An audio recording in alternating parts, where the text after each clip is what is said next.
what better way to do it than just ask O1 Preview, hey, could you or large language models create new knowledge? That turn on a dime that we may not be able to accurately predict the specific time that that's going to happen. Now, humans have developed through that happenstance of intelligence, they've developed mechanisms, systems that have accelerated evolution dramatically.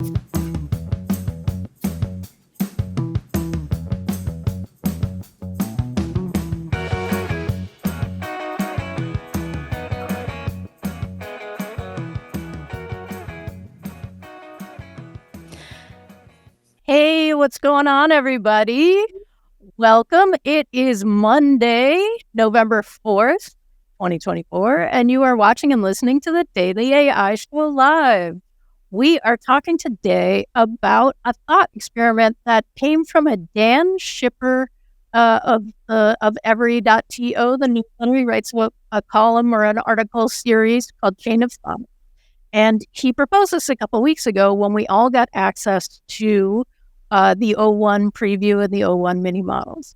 And the question is, can AI create knowledge? If O1 was trained on just a subset of content, like from the 1500s or the 1700s or the 1800s and before, would AI in the frame of O1 be able to come to the learning that happened after that? And so would O1 discover gravity? And what does that mean in terms of how we're using these models and training them as we move forward? So that is our thought experiment today. It's timely because the Zeitgeist rumor says we may be getting O1 out of preview at some point before 2025. So with me today, I have Jyunmi, I have Karl, and I have Andy, and I am Beth. So who would like to kick us off? Andy, this sounds like a thought experiment made for your lovely brain. What have you been thinking about it? Well, I always had great admiration for the capabilities of these large language models. They still amaze me in terms of what you can ask it to do, and then it seems to follow a really complex series of instructions and does it with seemingly human natural ability. But I also understand the underlying architectures of these things, and I understand that they are limited. They're not like a human brain in its plasticity, right? Because it's based on a really kind of locked down training set. But nonetheless, they seem to be able to cover a full range of capabilities that other humans that I deal with, maybe even lack. So the chain of thought idea was an approximation through prompting of reasoning steps. So like when we're posed with a problem, we go through a series of steps to try to, we imagine the series of steps that is necessary in order to get to the solution.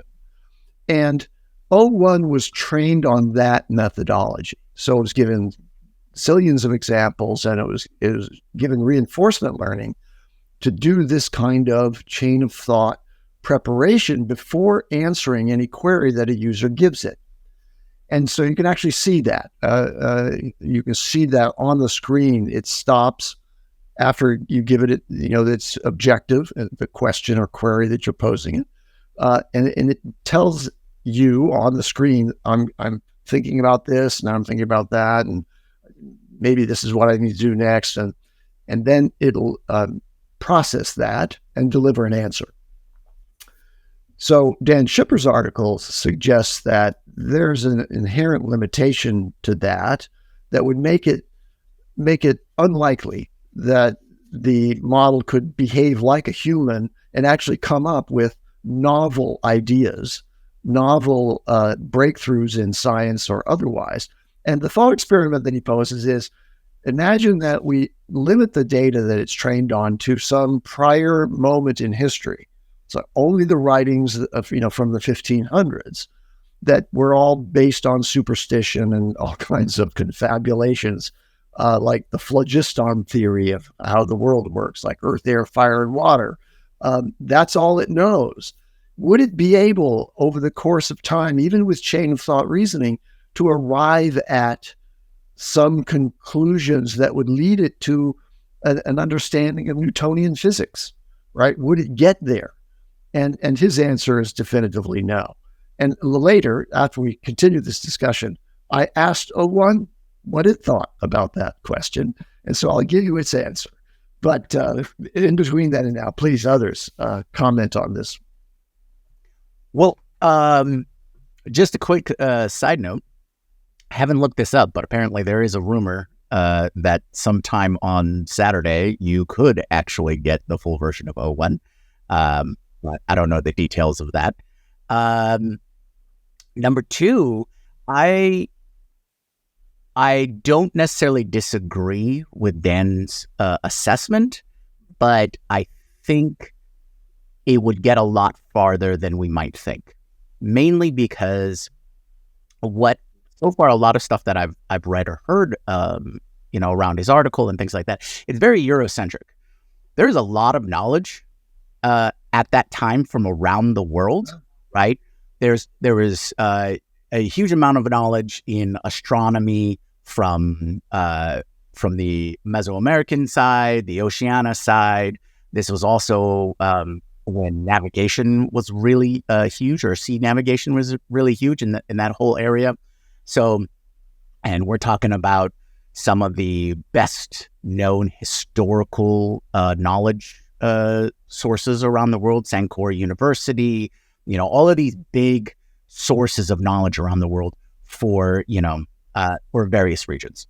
So I think if you were to take the knowledge that was available, the complete knowledge that was available, O1 has that capability to start piecing together the maybe lesser known pieces of information to move it along a little further than we might expect, because like he says in the article, having the theories about our heliosphere, about how the planets orbit the sun and all those kinds of things wasn't popular. But that doesn't mean the knowledge didn't exist and didn't exist somewhere else, right? So yeah, I think by having all of the available knowledge and giving it the time and the instruction to go, all right, now take these lesser known aspects and apply it. All right. Now, what I don't know is the experimentation process, right? Can it test theories, or can it have some sort of embodiment or enablement to test out theories? Because that's how we mainly do science now, right? It's test, experiment. So if it had a way to do the experiment and gain new knowledge, then we'd get a little further. But in and of itself, yeah, for the most part, I agree. So I just asked, I was like, oh, what better way to do it than just ask O1 Preview, hey, could you or large language models create new knowledge? And its response was, while LLMs can assist in exploring possibilities and generating hypotheses, they do not have the consciousness, self-awareness, or ability to conduct experiments and observations. They cannot independently verify the accuracy of the information they generate or determine its validity in the real world. Therefore, any new knowledge proposed by a LLM would require human evaluation and validation. In summary, LLMs can contribute to the creation of new knowledge by providing novel ideas or interpretations, but they do not create new knowledge autonomously.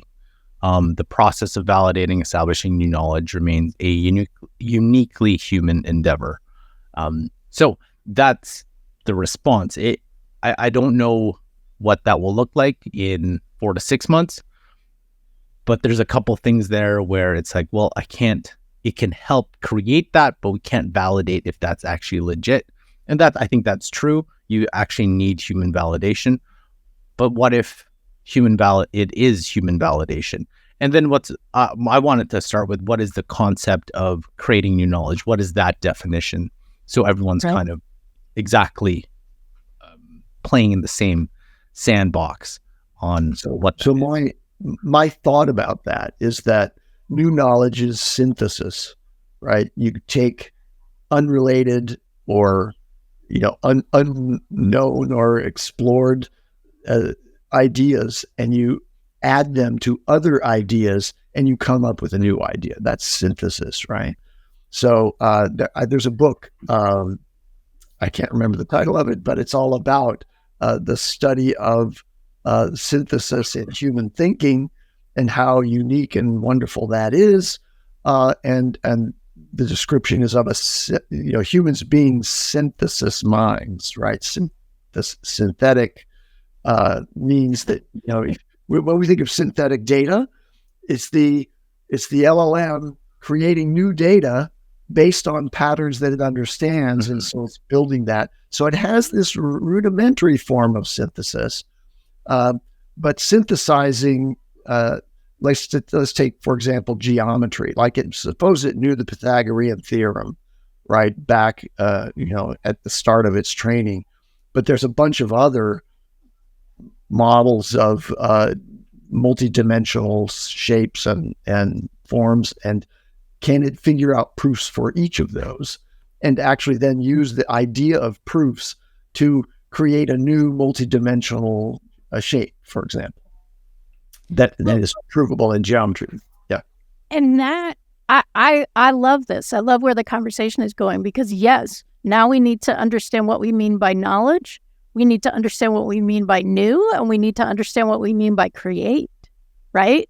Because it's likely that LLMs can create not an infinite, but a finite and astronomical finite universe of combinations, because that's something it's really good at. And what we've talked about, we got into it last week and maybe the week before, it actually is the human relationship to that is the curative factor, right? So the pure answer to the question may be, yes, LLMs are capable of creating new knowledge, but are they capable of distinguishing between what is helpful new knowledge and the rest of the crap that got combined, right? I mean, this is also what we talk about in terms of like they're doing all the antibiotic combinations, or like a bunch of the things that people are excited about in terms of medical discoveries are that it can do combinations really quickly, right? But it's not. And it can be given instructions on how to evaluate the efficacy and or applicability of the results that it's generating, kind of from random noise. Right. But all of that is still not something that comes as an initiative from the LLM, right? Which Jan LeCun sort of talks about this too. I think it's Jan LeCun who's like, yeah, but you still have to like hit go or turn it on or do something that initiates the process. And that is not something that they are self-capable of in this concept. So now that just triggered the idea of human curiosity. Like we're explorers, we're adventurers. We are driven to seek answers in the unknown. And LLMs don't appear to have that. Like they're not, there's no go button for curiosity out there. You could probably train it to think of its, exploration of the full range of possibilities as a kind of curiosity, but it's a little more brute force than our kind of curiosity, which is, following whims. Okay, so when you all say new knowledge, I know the examples are, medical breakthroughs and useful knowledge. My initial thought is, how about unuseful knowledge? So for example, like, I don't know why I keep thinking about this, but like things that I would do when I was a kid to prank people. That's like immediately what I was like, what can I do to prank somebody, or what can we do to have some, like, if you look at those comedy sketches, if you look at ways, like just unique ways to do stupid things, that's still new knowledge. So my test would be, can a large language model come up with new ways to do those things? I would say those are knowledge. Like, can I get I'm hoping after it takes out my recycling, the first thing that I want it to do, okay, I want like, how can we set up like traps or things that would prank my daughter or my wife? That would be the next thing I would want it to do in a hilarious fashion. So when we say knowledge, it doesn't have to be for the value of humanity. It could be any knowledge. Right. So there's a technique or a tenet in improv where you are trying to stay within the seed of what is being created, collaboratively created with the team that is performing on stage. And it is, if this is true, what else is true, right? So if you're my son, what else is true about this relationship? Those sorts of things. And that is the kind of rule or instruction that LLMs could totally do and take that to any number of iterations to come up with something that seems novel. And yes, Karl, not useful necessarily, because that's not a part of what, that's not a part of the requirement. No, but I mean, like, could a large language model, through real-time ingestion of information, come up with pop culture comedy skits? Could it actually go out and just do a 30-minute, 10-minute, 15-minute opening set for a major comedian and just let it run and see what it does, right? And it's not like, oh, do it in the style of, let's say, I don't know, Dave Chappelle, do it in the style of Chris Rock, do it in the style of whoever your favorite comedian is. Like, can it really do something unique and new for, like, in that moment? So that's a really interesting question, because I think the answer is yes, but perhaps in a way that you're not intending, because the current capability now is the ability for it to be able to process tons of information in a second and respond, right? So one of the things that comedians do is read the audience, right? So like, okay, based on the response to that joke, now I'm going to take, right, like I have choices, A, B, C, D. Now I'm going to go towards C now because of the way that response, the way that I read the audience in that context. And humans are limited first of all, humans are limited to the jokes that they've written and that they can remember and initiate in that moment, but they're also limited in how much they can process in terms of what the audience gave them. So Jyunmi, the thing that would be one of the greatest video games ever would be a true RPG that actually the ending isn't defined. It is a true adventure, and it's all being developed as you go. So yes, there's kind of an overarching quest, but when they say, oh, choose your path, however you do it, it's usually predefined. Like, there are probably 3 or 4 ways you can do it: stealth, straight through, whatever, right? But here, there isn't a set path. It's like it'll create as you take action. So it's no longer a predefined anything. It's like, oh, an AI actually creates it as it feeds back from your actions, which would be the most insane thing would have ever played. Right? That's the promise. That's the promise, right? Is because they've already talked about, or in this space, they've already talked about how an AI can take your responses, especially NPCs, take your responses, those characters, and then react to it based on the persona and the information available for that character. You can do that with the overall world. So with these larger world models, we can do environmental shifts. How fast is it a day in this world? Sure. You have an outline, a narrative outline of what the significant events are going to happen. The big bad is going to take over the world in 3 weeks. So whatever you do within those 3 weeks can either slow it down, speed it up. You could sit around in the inn, Do nothing. do nothing, and then the world suddenly is destroyed. Those kinds of things. And so, a lot of tabletop RPG, the DM, that role, right? They create all those parameters. The world shifts as part of their narrative and as part of these ongoing timeline, things like that. So it would be a fine balance between figuring out, we need these narrative story points to be hit so that you have a good story and good experience, combined with what if somebody does a bunch of different things and what is the reaction to all that. And so, different companies have taken different looks at this. Look at Larian Games. They do a fantastic job. They did Baldur's Gate. But without delving too far into the gaming side, yes, I think having AI created or AI-enabled personas for something like an RPG game, it's really like a simulation.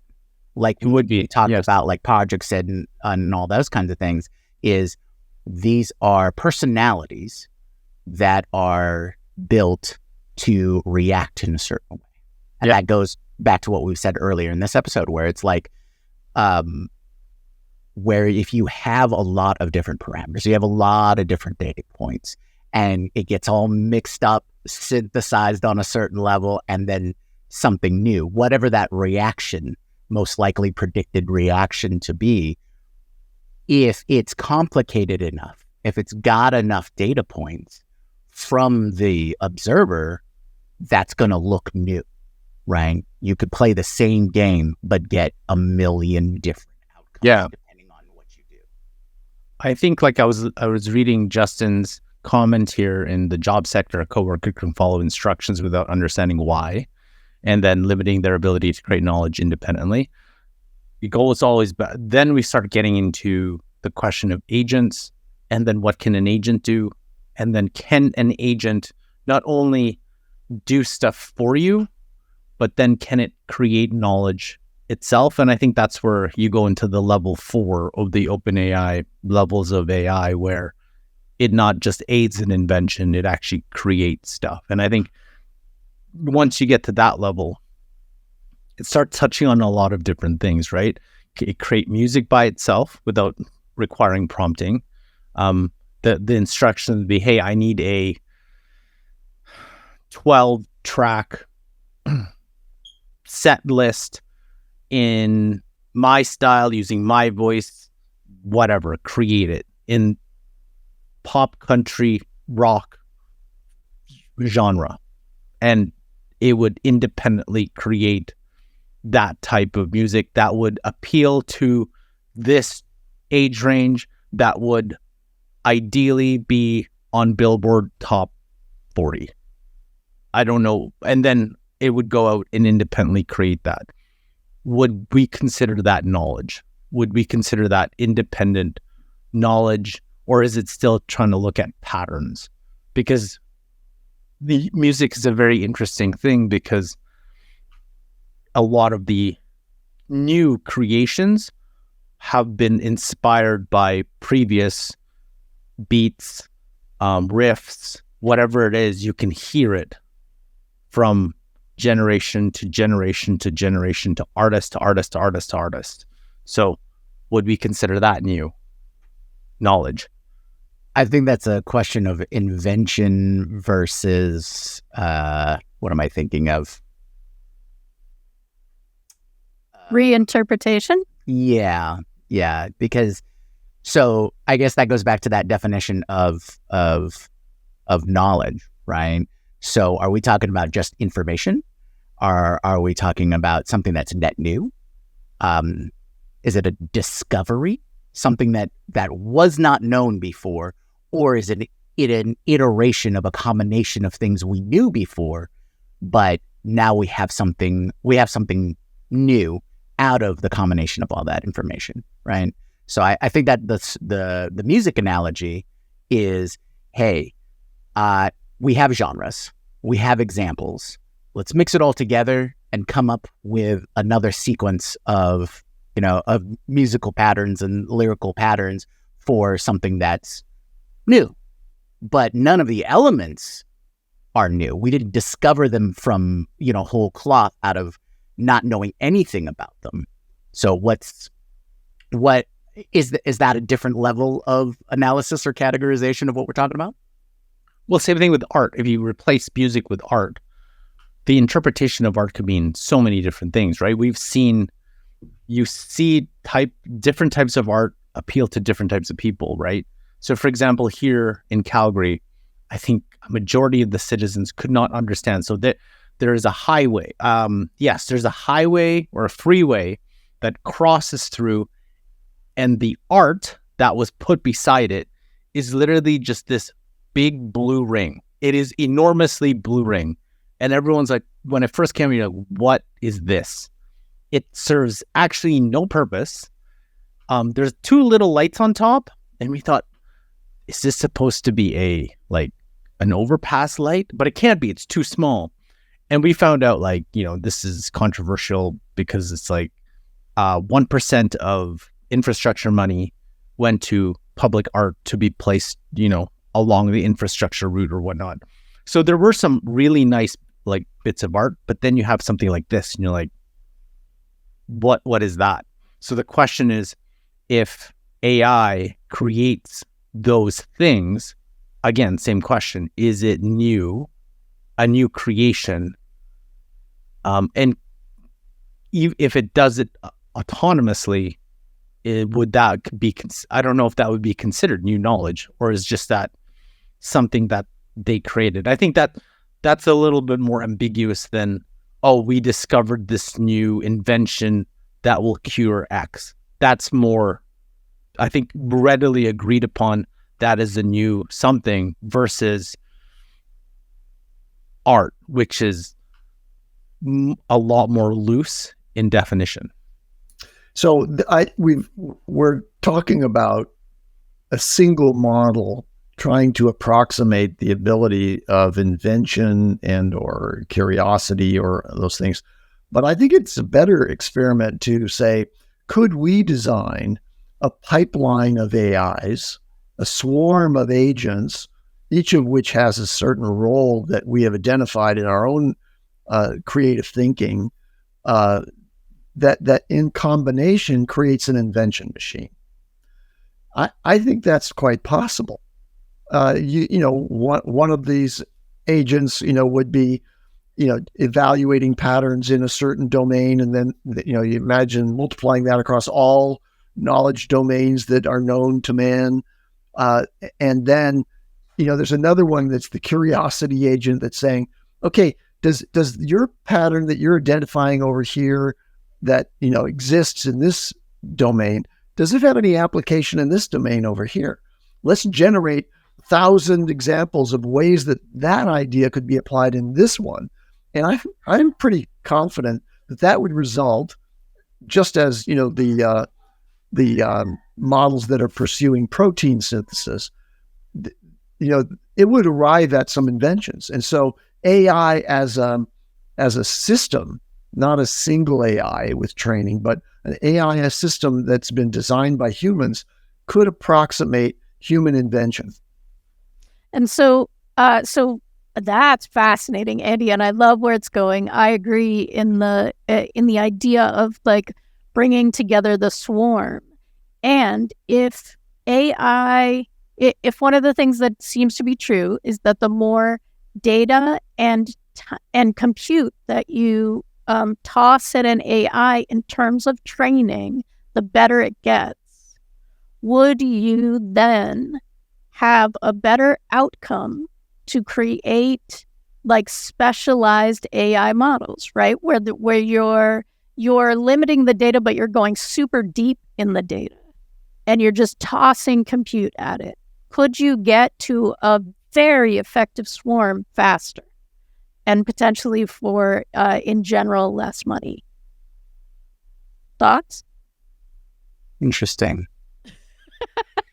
Not as compelling to my people, I can tell. All right, so I'm going to toss out another question The other question is, how does this relate to, or does it, to the, I think it's called the evolution model. We talked about it with Sakana.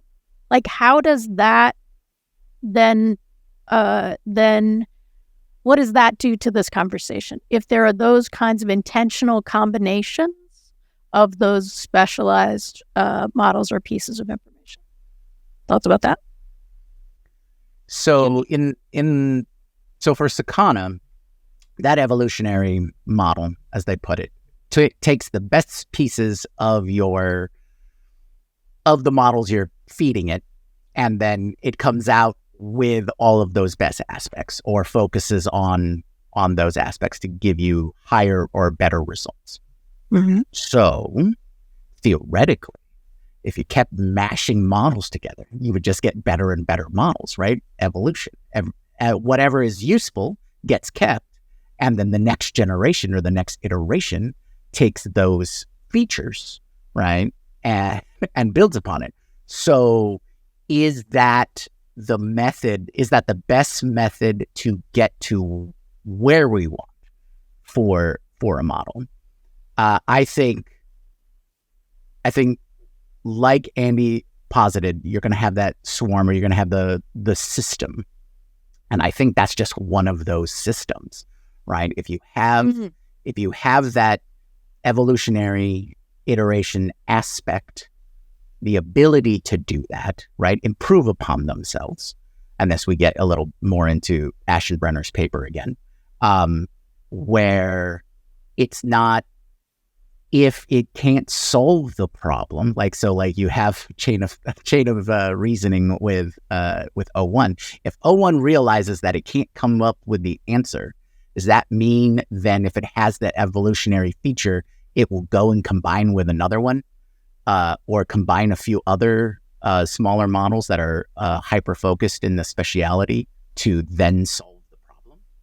So even the word evolution here brings a whole new perspective to this conversation, because I challenge you, and Cisco is actually challenging us with this question: Did nature invent anything, or was it just the outcomes of happenstance through incomprehensible time frames that resulted in intelligence and resulted in all the variations of different kinds of life, and all the different classes of life, plant, animal, etc. So many people would posit that, okay, there's actually a grand designer behind the scenes that did that. I'm more of the ilk that says, no, this is just a small speck in the universe. And, it just happened that in this wonderful confluence of improbable outcomes, we ended up with this consciousness, and we're here. And that was an amazing invention. Like, the nature, outdid us in many ways. Now, humans have developed, through that happenstance of intelligence, they've developed mechanisms, systems, that have accelerated evolution dramatically. And I'm not talking about biological evolution here. I'm talking about sort of the Life 3.0 concept that Max Tegmark put out there, right?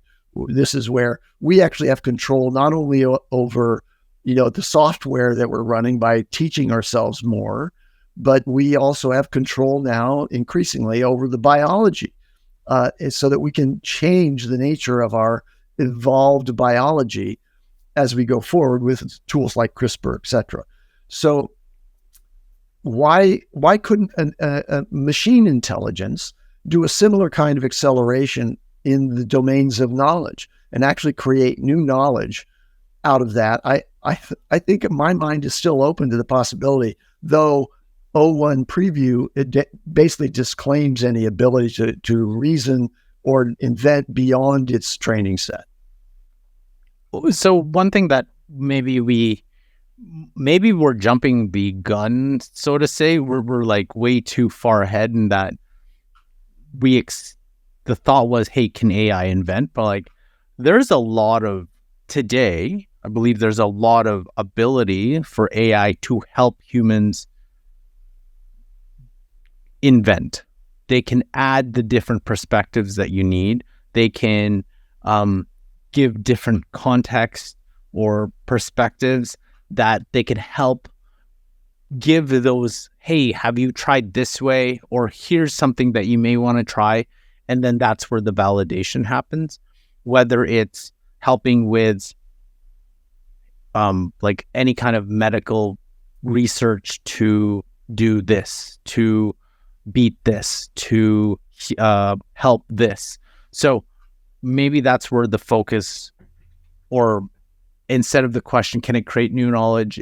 Can it help create new knowledge from its ability right now, rather than, hey, can you go off on your own and create new knowledge?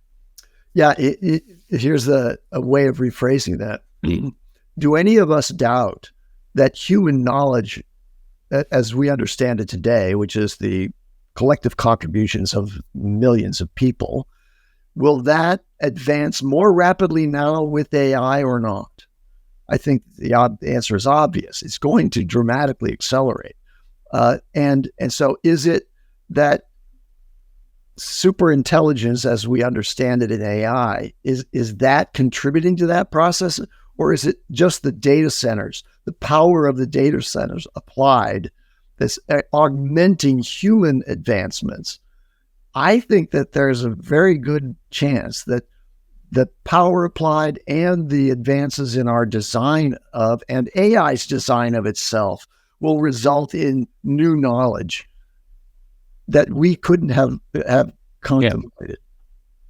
And that's the piece that came up in the Max Tegmark show, right? Which the Life 3.0, which is that turn on a dime that we may not be able to accurately predict the specific time that that's going to happen, but as we do the thought experiment of what is potentially coming and potentially possible, there is that sea change of like, oh, okay, the AI says I've got it from here, and I know the next steps to improve, and then that speeds things up amazingly, right? Is it Prometheus in the story? Yes.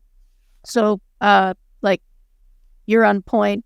You're on Rev, version way in advance. Like, it took a long time to get to this one, and then boom, boom, boom, boom, boom, they get faster and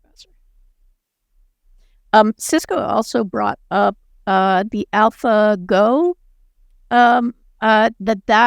That is one of these pieces. While AlphaGo didn't really create new knowledge, but it did in the AlphaGo community create new knowledge in the context of this was a move that, in terms of culture and pattern and the way that humans learned to be very good at AlphaGo, would not have chosen. But because AI was looking at it as like, this is the universe of moves that I can choose from. Again, can hold the universe, much larger universe than we can in our consciousness or attention.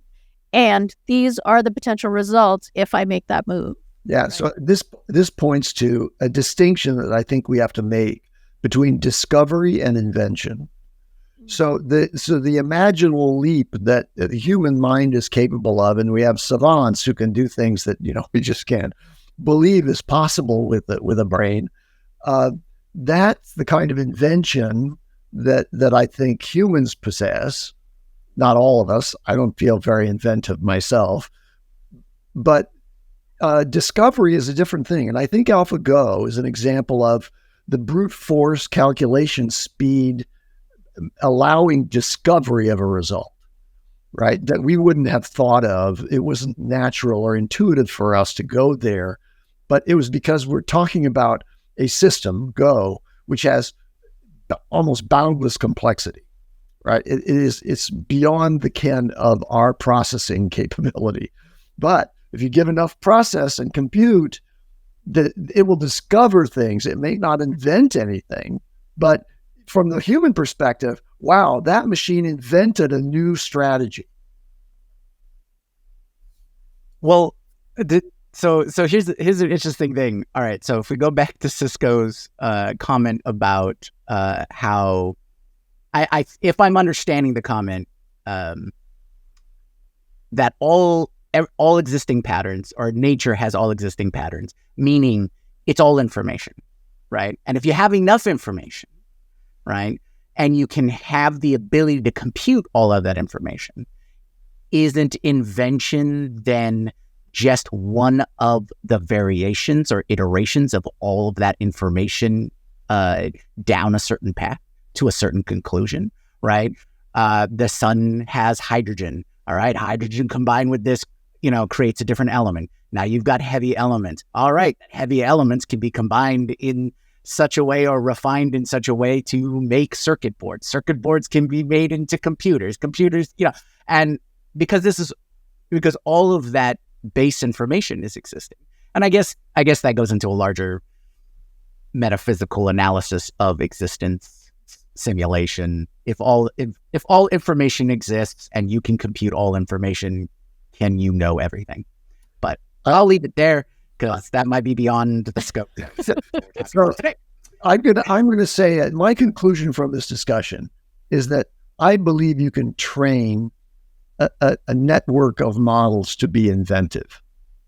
And therefore, I think you can have a superintelligence that does acquire, discover, and invent new knowledge. Mm-hmm. All right. So any final comments from anybody else? That sounded like quite the wrap up.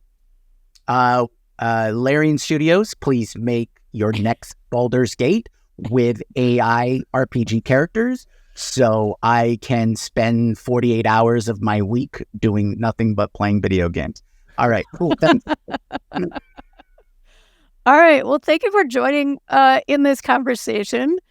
We have a great week coming up for you. Tomorrow, we are talking about AI tutors and how that can really impact your learning. Now, this is amazing if you're a student. It's amazing if you're not a student. It's amazing if you're looking at your world and saying, wow, I might need to reskill or upskill, and I'm not entirely sure how I can do that in the face of AI. Maybe AI is just going to help you do that. So we're going to go into the study that came out from Harvard and go into some of that detail. On Wednesday, we're going to bring you the news, talk about all the things that are happening around. Thursday, we are going to, yes, I'm pulling it up. An AI use case that's designed for this time. Are you needing to make really complex decisions based on a ton of information? We're going to go through how you can use AI and how Brian used AI to do just that. So join us all week, and that's what we're going to do. Thanks, everybody. Have a great day. Aloha.